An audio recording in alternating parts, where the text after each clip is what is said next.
Lëvizja Vevendosje në Ferizaj e konsideron të dështuar këtë mandat qeverisje nga kryetari Muharrem Sfarqa.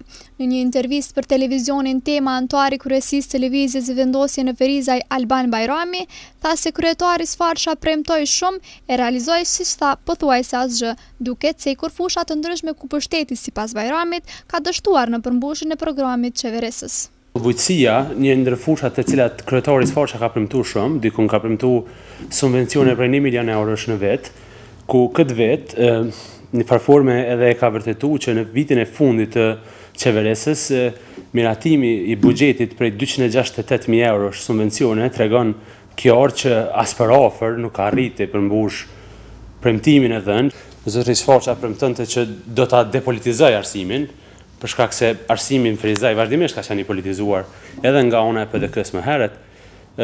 Tash në Ferizaj kemi një farforme politizim edhe më të skajshëm.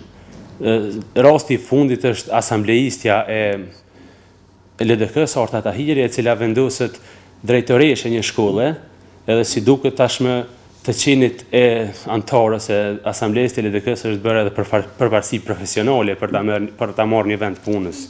Bajrami theksoi se fillimi i punimeve për rregullimin e sheshit të qytetit në vitin zgjedhor tregon se kryetari Sfarqa e ka kapur frika e humbjes në zgjedhjet e sivjetme.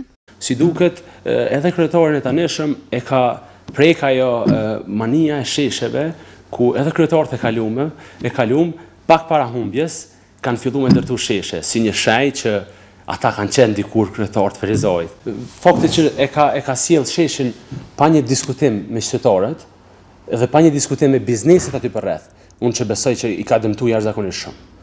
Do thotë nëse ata biznese vazhdimisht gjatë tërë vitit punojnë që me prit verën edhe me punu, i ka sjell, do t'i dëmton shumë, edhe sigurisht që nuk është qenë një vendim i menduar mirë. Vendosje kritikoi pushtetin lokal edhe për dështimin në pastrimin e rrugëve nga bora gjatësinë së dimrit. Anëtarët e Vendosjes njoftuan se janë duke hartuar plan program zgjedhor.